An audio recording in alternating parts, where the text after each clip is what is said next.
Without Dr. Diop with an array of scholars from around the world. But that did not stop us, because we had our homegrown brilliance ready to come to the fore.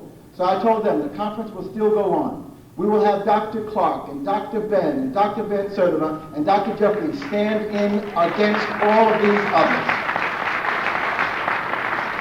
And so this conference took place December the 10th and 11th at the City College. It took place in the Great Hall. The only time I've been at City College that they've had an academic exercise. We suspended classes for 2 or 3 days, and all of the classes in the social science, anthropology, sociology, political science, history, philosophy, English, economics, psychology, all of them were brought into the Great Hall. The first day, it was opened up by the President and Dr. John Henry Clark.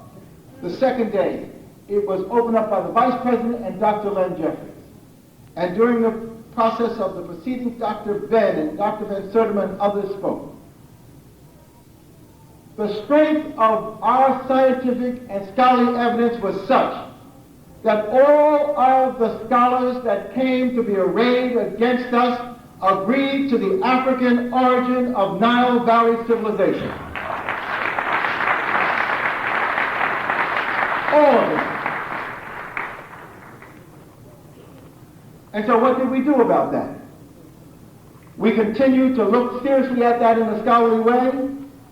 And in fact, in April 1991, in Van Sertima's Journal of African Civilization, we printed an analysis of the conference and the research and its significance. What have we published? We published the story of one of the greatest historical and scholarly events in the history of City College. We published it. There's no other record of it. And in fact, the people in the history department and philosophy department and others have hidden the story of that conference. It is not a part of the archives of City College. I had to go around and search out the documents, and we found them in Professor Yelowitz's office. A journal was supposed to be produced. We had $6,000. Besides the $9,000 spent, $3,000 of it was supposed to be for publication of the material. Not a line was published of that conference. Why?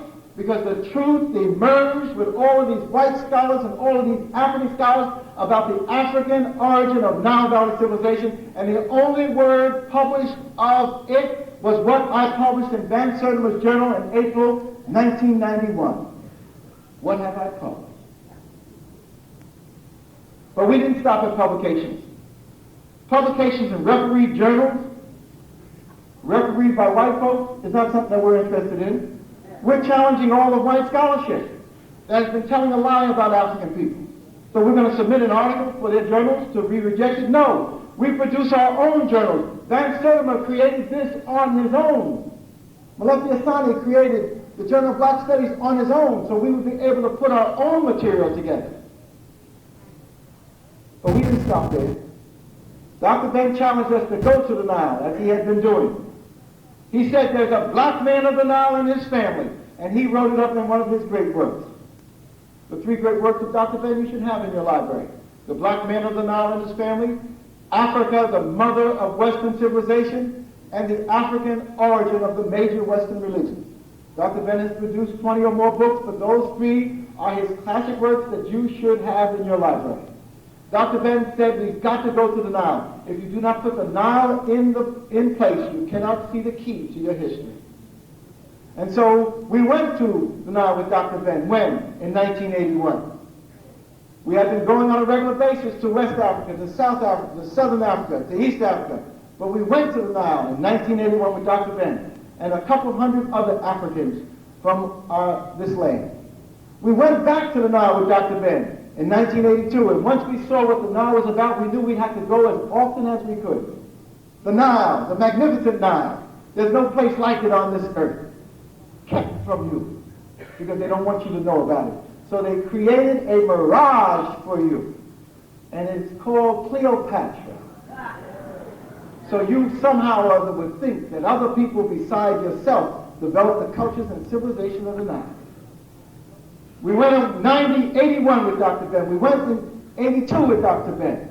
And we were in Europe, where we wrote the South African in Crisis in 83. So I missed out on the trip in 83. But my partners went. Brother Small went. Professor Bain went. Professor Price went. Professor Scobie went. In 83 with hundreds of our people. Dr. Ben had challenged us to organize this knowledge into an association of scholars, like we had done around Dr. Clark in 1969, when we formed the African Heritage Studies Association. I became one of the founding members and the national secretary. And that became the major vehicle for translating Africa for us, so that when the Black Studies movement burst on the world in 69, 70, we were prepared with a national association. And in 1970, a brother was trying to link Africa to us, and he came to me. He didn't come to white scholars.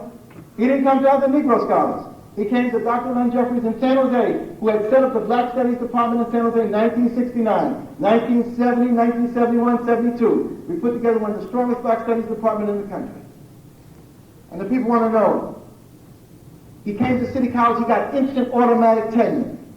He had no background, he had no experience. We have the only background and experience that counts, the ability to pull together a program, to make it sound, to make it successful. And we had it for 3 years. Nobody else in the world had that experience. We started a Black Studies program from scratch in September of '69 in San Jose. And when the people wanted to develop a Black Studies department at City College and expand it and improve it, they asked me, would I be interested? And then they sent a team of people out there to see what this brother had done. They couldn't believe their eyes.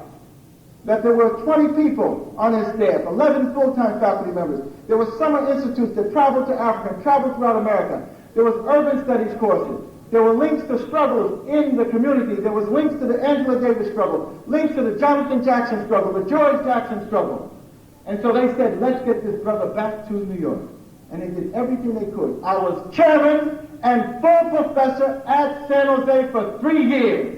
And there's no way in hell I would have come back to City College in New York without chairman, tenure, and full professor, which is what I had earned for 3 years in San Jose.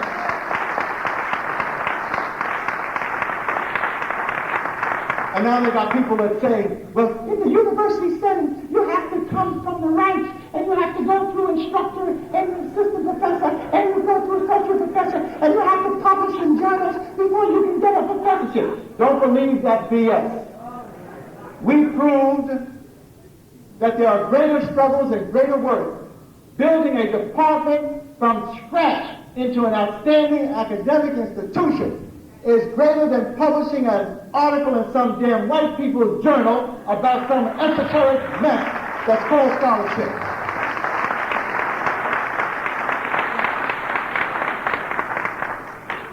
Publishing articles is a personal thing, and we were way beyond the personal thing. We were organizing the scholarship of the world around Africa. We were institutionalizing the scholarship of the world around Africa in academic institutions called Black Studies Departments. We were taking that scholarship and making it alive, and taking students and teachers and community leaders and parents to Africa and the Caribbean to see this scholarship and to make it a part of their life. Our work was much greater than anything anybody would contemplate that said, what have you published in scholarly journals? We were challenging all of white scholarship from its very beginning through Greece and Rome, on to the Middle Ages, on to England and to France. We were challenging all of white scholarship from Princeton and Harvard and Michigan and Yale. We were challenging it, and we won that challenge, and we have established Africa as the origin of humankind, as the birthplace of human culture and civilization, the greatest country that we still have.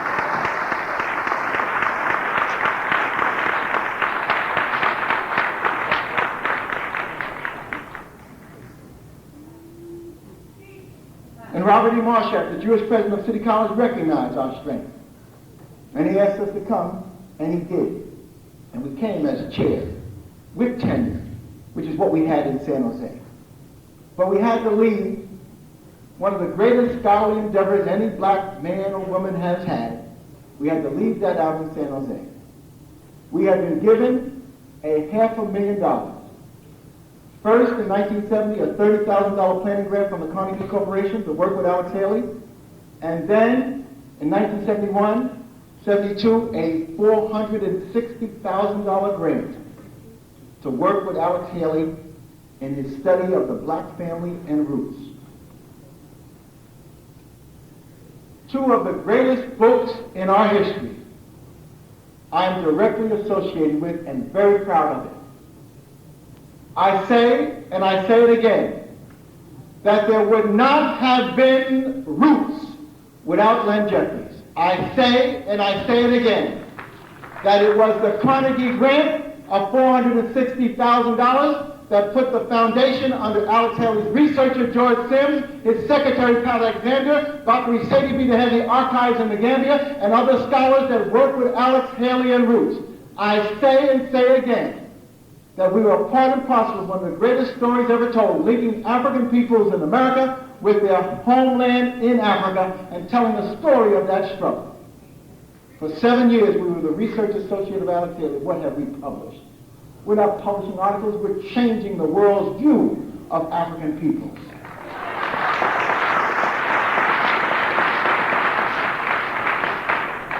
And in the mid-70s, after establishing the Black Studies departments, we established the National Council for Black Studies, organizing the 400 or 500 Black Studies departments in a unit to spread this message as far and wide as we could. And who was there in the founding? Just as he was there in the founding of the African Heritage Studies Association with Dr. Clark, who was there at the founding of the National Council of Black Studies with Dr. Bertha Maxwell, Len Jeffries. Just as he was a national officer of the African Heritage Studies Association in 1969 and on through the 70s and became the president at the end of the 70s, who was there with the National Council for Black Studies and became a member of the executive committee in charge of the Eastern region, Dr. Len Jeffries. For years I've been telling the National Council for Black Studies that you cannot be what you're supposed to be unless you include Africa in the equation. And luckily, at this point, these are important historical moments, that fight is bearing fruit. The National Council for Black Studies, for the first time in its history, will have its national conference on the homeland in Africa in Accra, Ghana, August the 1st to August the 7th. A great tribute to our struggle. And we will be taking our pilgrimage to Africa July the 21st to the 22nd to August the 6th, so we will be there at that time. And they've asked Brother Small, my wife, and myself to participate in that conference. What have we done? Alex, unfortunately, was caught up in the Hollywood syndrome. And the work that we had done with Kamara Lal and the 20 African scholars, Dr. Akinjobi, Dr. Nyango Mbur in the Ivory Coast, who wrote the Goldwaiter books, Dr. Jan Carew, Dr. Ivan Van Sertima, Dr. Professor Scobie, Dr. Lawrence Riddick at Temple University, Dr. Wayne Watson, Dr. Sheila Walker, even Dr. Orlando Patterson up at Harvard. These were the scholars we worked with. So we've been studying enslavement as it impacted on Africans, and we've been studying African survivals for these last 25 years. Now that Alex has passed, we are no longer constrained not to publish that work. These scholars that I coordinated are talking about getting together and making sure that that work is published so the world has knowledge of this legacy. What have we published? In the 1980s, when we went to the Nile Valley and we saw the significance of our people, we have not only been publishing, we've been organizing conferences around it. We came back after 1981, 1982, 1983, and we said we'd follow the work of Dr. Ben, and we organized a national international association. So Dr. Karanga and Dr. Carruthers organized an enabling conference in Chicago. Dr. Ben was honored, Dr. Clark.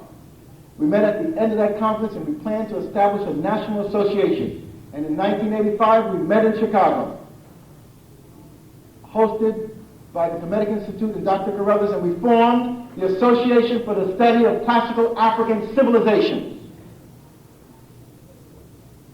to make sure that we take this whole area of study around the Nile Valley and other great African civilizations into our hands. A conference in Los Angeles in '84, where we were right there. A conference in Chicago in '85, where we formed the National Association and I was elected the National Secretary and the President of the Eastern Region. And then in 1986, we met at City College in New York, hundreds of us, and we raised $50,000 or $60,000 and gave $35,000 or $40,000 to the national organization to get it ready to do what? Establish a national office so we could do what? Get prepared to go the next year to the Nile Valley itself. And in 1987, we took almost 1,000 Africans from America, teachers and preachers, the learned and the unlearned, the young and the old, and we went to the Nile Valley for what? A conference. In where? Not Cairo, but down south in Nubia, in Aswan. One of the greatest moments in the history of my life. To see a train of 30 buses going through the Egyptian countryside, from Luxor down to Aswan, and then down to Abu Simbel, where Ramses had carved out of the living rock of the Nile 2 temples, not just 1 temple, because the African value system is based upon the principle of the male and the female principle. And Ramses had carved out 2 temples. Most of you only see 1, but when you see the African value system, you have to see the male and the female principle manifest. And since Ramses was an African, he built a temple to the male principle and the male rulership and the male God's divinity in those rocks. But he also built a temple to the female principle, to female rulership, to the female godliness in the temple of Hathor. And so you see those 2 temples side by side, wonders of the world, built by Africans. So you want to know what we published? We've made the knowledge of our people a living process for our people, not a scholarly process.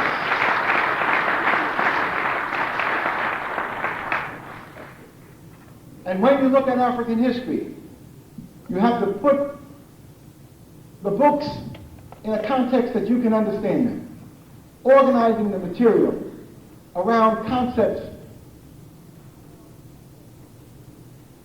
systems, and processes. I call it CAPS. When you look at this material about Africa, and wherever Africans are, think in terms of CAPS, concepts, analyses, processes, and systems. We have a whole formulation which we call pyramid analysis, which means going to the top of the pyramid to the capstone. When you think in terms of Alex Haley and the work he did in Roots, don't just think in individual Alex Haley. Think in terms of the concept of family, generations of African family, going back through enslavement, going back past enslavement, across the Atlantic Ocean to the African root. Think in terms of the concept of genealogy, African style. Not blue blood white genealogy, but African kinship genealogy. And when we make those connections and we understand that family system that Africans put in place, we can understand how we survived as our families moved from the south of these United States up into the urban areas. There was a family system of connectedness. How we survived the movement from the Caribbean up into these areas. There was a family system. When I look at my family that arrived in Newark, New Jersey from the south, that family system is the reason why I can stand here and speak to you as I do. Because all of the families on that block considered themselves an African community. We didn't call it African, but we knew we were of the same stuff and we had the same responsibility to each other.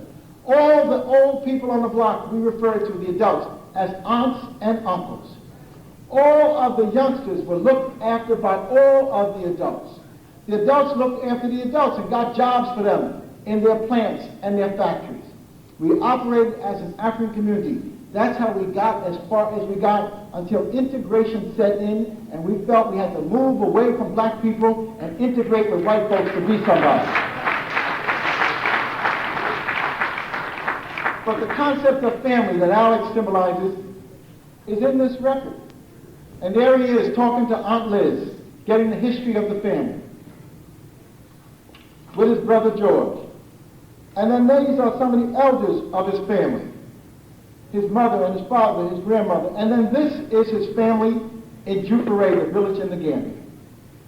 We don't know whether all that Alex said to us was exact history. Who knows exact history?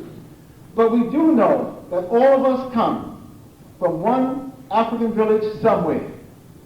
And in Alex's story of African struggle out of Africa and the struggle into these Americas rings true for all of us. But of course, the Village Voice had an article about the Alex Haley hoax. They're not going to talk about the Thomas Jefferson hoax when we point out the lies about Thomas Jefferson. They're not going to talk about the George Washington hoax when we point out the fact that we don't give a damn about Washington and the cherry tree. We want to know about Washington and the hundreds of enslaved Africans he had at his Mount Vernon plantation. But they find some little inconsistencies and little inaccuracies about us, and they want to destroy, devastate our truth. But we have a saying, truth crushed to earth will rise again stronger than before. And the more they attack us, the more they attack me, the more they attack Malefi Asante, the more they attack Dr. Clark, Dr. Ben, Dr. Ejiri, Dr. Francis Cresswell, the more they attack my wife, the more they attack Dr. Shashi McIntyre, the more that truth emerges. Truth crushed to earth will rise again stronger than before.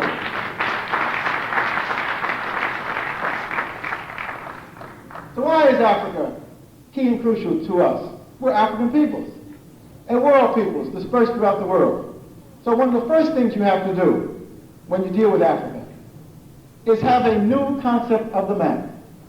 The old map that you have in the history books, on the TV, in the back of ABC News, has Europe at the center. Well, Europe is not at the center. Europe is up in the northern reaches.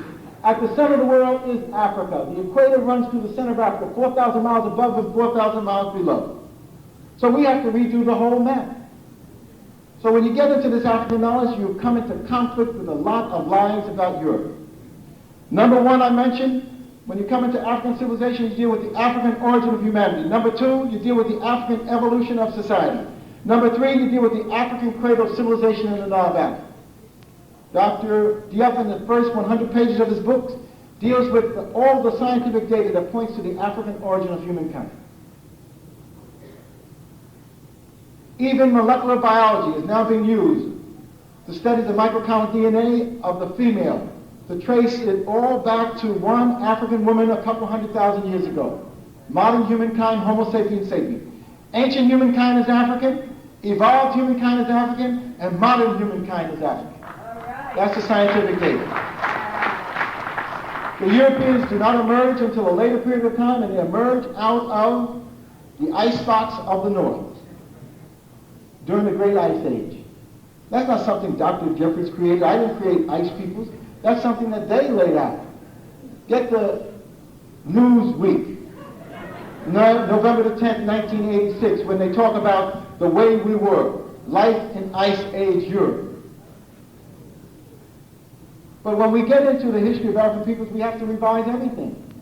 You have to have a new map in your mind that puts Africa at the center, that expands the southern cradle where people of color are. You have to have a new concept of time, and a timeline in your mind is important. So Dr. Asa has prepared a chart which deals with the Kemetic chronology. Kemet is what the Africans of the Nile referred to as their homeland. Not Egypt. Egypt is the Greek word. Kemet refers to the black land, the land of black people. And when you look at 5,000 years of Nile Valley history, there were golden ages. 3000 BC, there's a golden age called the Old Kingdom. And then after 1,000 years of glory, after the pyramids were built, then you have the New Kingdom, the Middle Kingdom, 2000 BC.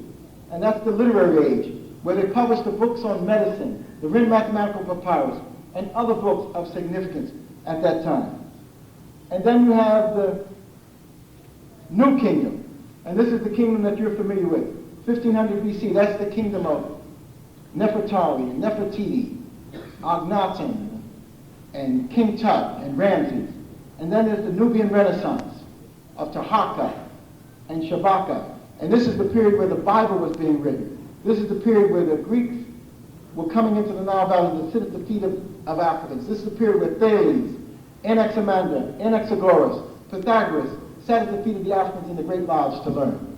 So you've got to have a new chronology in your mind. All of this has taken place for thousands of years, high culture and civilization, before a single Greek comes into the picture of history with anything serious to say. The Greeks did not have writing during this whole period of African greatness covering thousands of years. That's why you have to begin to master the history and put it in your study groups. In the Old Kingdom, Africans looking like this were responsible for the development in the Nile. This is the great Sphinx, the guardian of the temples called pyramids on the Giza Plateau. And this is an obvious African. He was so obvious that the Turks tried to blow the face off, and so did Napoleon's troops. But the Sphinx is more than a structure. It's a spiritual symbol. The lion's body represents the beast in all of us. The human head represents our consciousness. But inside the human head is the ability to understand God. So the Sphinx represents that transformation into godliness, which is the key to our cultures in the Nile Valley. The Pharaoh and his queen, who asked Imhotep, the first genius, to build the Saqqara Step Pyramid, and the university around it was the Pharaoh Zoser. 2800 BC, almost 5,000 years ago, this African sat on the throne of Egypt. If only Michael Jackson had this image before he destroyed his African self. If you're close enough, you can see those full lips. You can see that fleshy nose. There's no doubt of the Pharaoh Zoser's Africanness. After the Old Kingdom of the pyramids had passed, and there was a period of disruption, up from the south again comes the Africans to reunite the Nile Valley for another walk in glory for 500 years of a golden age. And that was led by this brother's family. This is Mentuhotep II. Now, if he's not African, who is African? If they wanted to paint him white, they had white paint. But he's painted as black can be. Well, let's not play a color game. Look at those feet. If those are not sizable African feet, I don't know what they are. Mentuhotep, founder of the Middle Kingdom, 2000 BC. And coming up after Mentuhotep was other great pharaohs and their queens. One of them, at the time that they say Abraham was leaving Ur in Chaldea, and then bringing the families into Canaan, the pharaoh who was on the throne at the time was Amenemhotep III. And if this brother is not African, I don't know who is. If I saw him coming across Fulton Street, I might have to scoot up to Atlantic Avenue. This brother looks serious. And if Albert Shanker and the Diane Ravages can't accept him as African, I don't know what I can tell them that they can accept. This is the brother front view, and this is the brother side view. Amenemhotep III, with his royal locks, not dreadlocks, royal locks. And as quiet as it's kept, white folk hair does not lock up like that. Amenemhotep III. And after that great pharaoh came others that followed him, including one who was responsible for laying the foundations for Athens, it is said. Khepri-Kare, Wenseret, 12th dynasty, part of that Middle Kingdom. And this brother looks like my brother. So there's no doubt who he was. When the Hyssop's invasion took place in the 1500s, Africans were forced again to come up from the south and reunite the Nile Valley. And the people who did it was the family of the Amos. And this is the Queen Nefertiti Amos. Amos Nefertiti. No one talks about her. Sitting on the throne of Egypt, 1550 BC. 1,500 years before Cleopatra, this black woman ruled the Nile Valley. But she's not in the history books. Is there any reason why? It could be that if they put her in 1500 BC, before the Greeks could read or write, the truth would be told. Amos Nefertari, and after the dynasty of the Amos passed, then there was the dynasty of the Tahutimos, the Tutmoses. And one of the key members was Tutmos III. His sister was Queen Hatshepsut. She sat on the throne before him. His father was Tutmosis II, one of the great rulers of the world. These Africans left an enormous legacy of culture and civilization. And so it's clear that they don't want us to know the truth, so they want to keep us in ignorance. That's why the attack. They don't want you to know this is the traditions of family that you develop that become so important for us to maintain. Not a materialistic family, but a spiritual, humanistic family, which is what our traditions are all about. Africans, and let me just run this down, Africans have a family tradition that says that we are all spiritual brothers of each other. Every African child that comes into the world is a spiritual blessing from the Almighty. And so when Africans are born into a family, all of them are brothers and sisters, even though they may be cousins. And when Africans are born into a family, they don't just have the biological mother, they have multiple mothers. All of the women of the compound are mothers of the child. Africans born into the world don't have just one father, a biological father, all of the child. The uncle has a fatherly role. This is the African tradition of spiritually taking care of each other. And if we replicated this in these times, we wouldn't be having these young girls having babies with nobody to take care of them but the welfare system.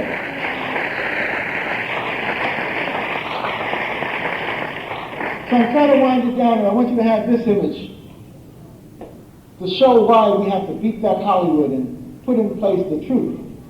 Most of us know about the boy king, King Tut. They teach us the history in bits and pieces, but they do not want to have you synthesize it into family traditions, into values and principles. So everybody knows about the boy king, but if he was the boy king, where was his family? We don't know anything about his family.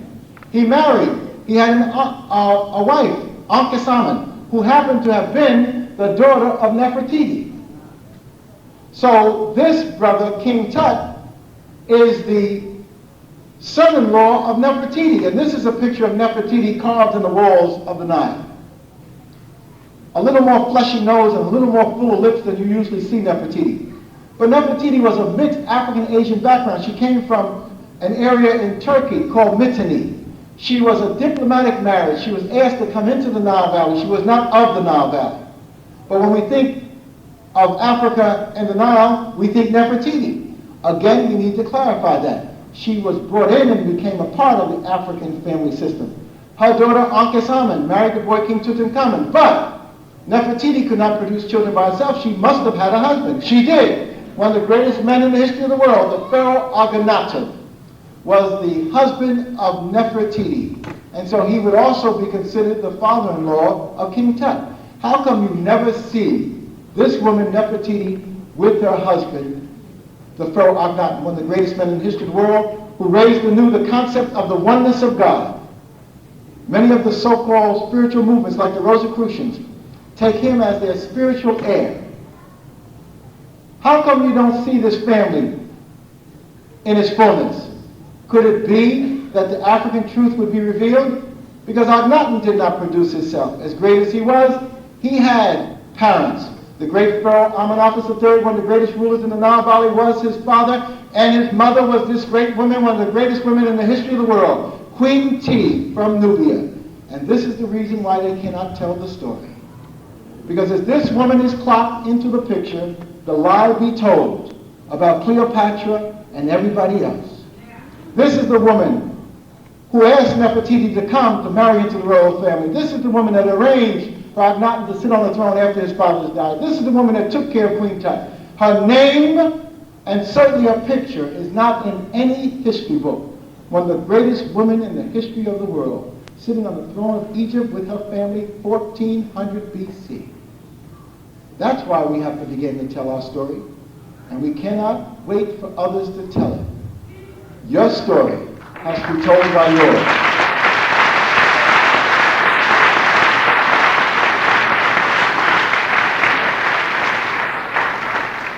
So we're ending now. We want you to be able to go away from here with the knowledge that we stand in truth, but you've got to make it work for you. You've got to organize the study groups. You've got to organize the research teams. The guardians are not doing enough. There is not enough for them to be the guardians in terms of police enforcement. There should be study groups in the Guardian Association touching into this knowledge, because we cannot have policemen armed with weapons without arming themselves with this knowledge. They have to understand who and what we are. And if the Guardians Association can organize the study groups in order to pass the examinations, they can organize the study groups in order to master this knowledge.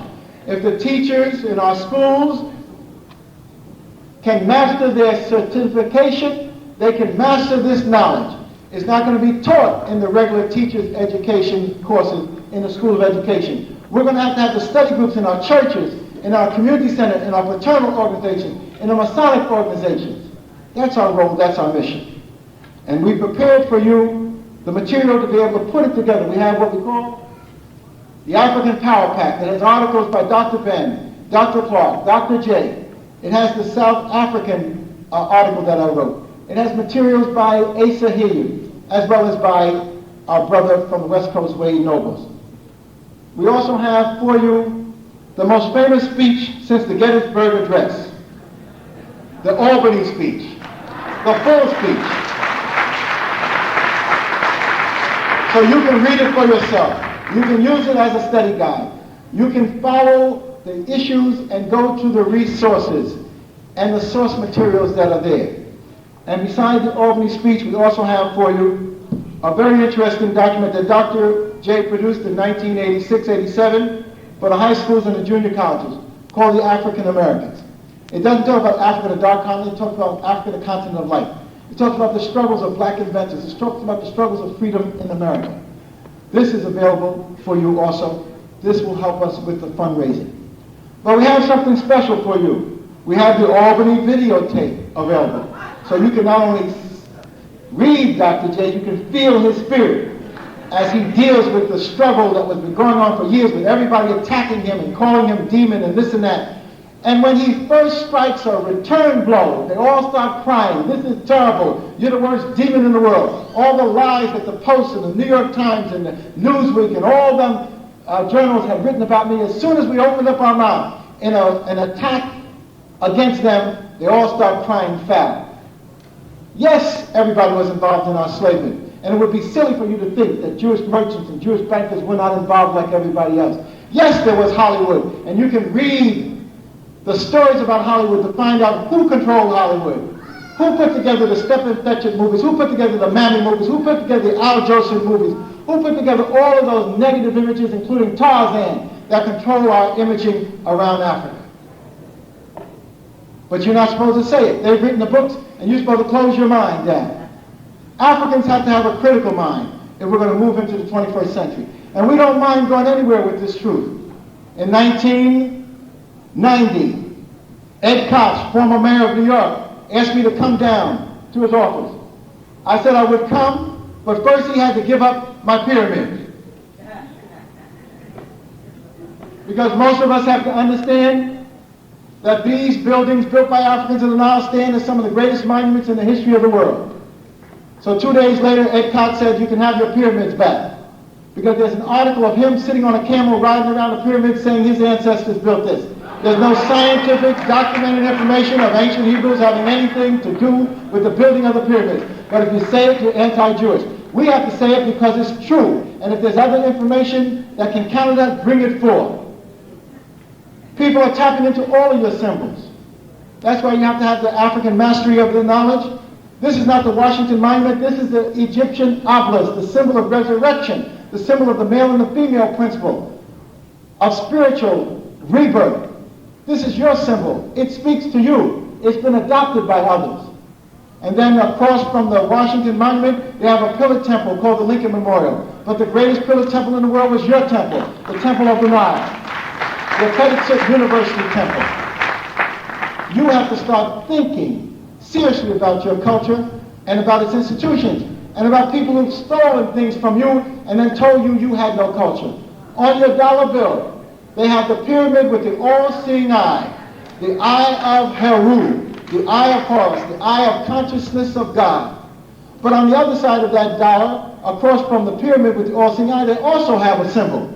You think it's an American symbol of the eagle and the shield, but it is a replication and a reproduction of the African symbol that I have on my chest.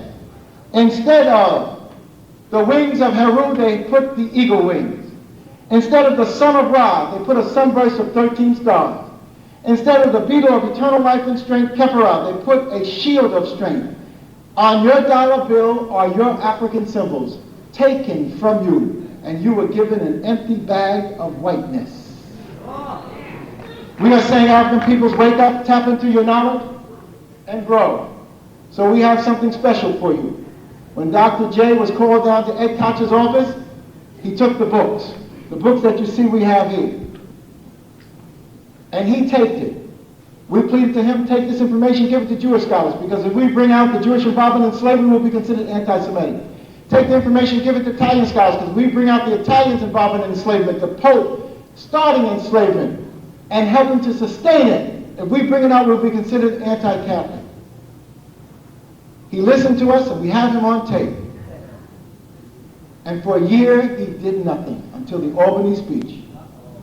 Before I went into his office, I made it clear that when I saw that little Statue of Liberty sitting on his desk, I had to clarify that the Statue of Liberty did not have anything to do with his immigrant forebears coming to the United States. The Statue of Liberty comes out of the struggle of Africans in the Civil War to free themselves and to free 4 million other Africans. And the Frenchman Edouard René Lafleur de la Boulay, who came up with the idea, was a Frenchman who really believed in principle, he really believed in liberty. He was the head of the French Anti-Slave Society. And after the Civil War, when 500,000 Africans helped save this nation, then that Frenchman could say, let's celebrate liberty in America. And the Frenchman who was with him, Bartholdi, had been to the Nile Valley as a 19-year-old, and he went back to the Nile Valley and got inspired by Nile Valley Great Building to build the greatest monument in the history of the world. The Statue of Liberty, even today, having been reformed into whiteness, even today, the Statue of Liberty has change at its feet. And the only people brought to these Americans and change were our people. We have to understand our truth and live by our truth. The struggle continues.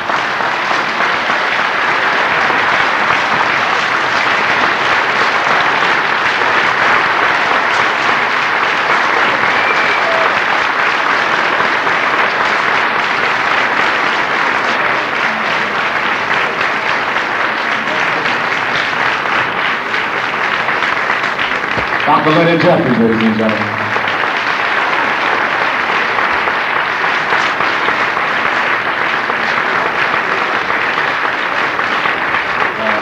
Ladies and gentlemen.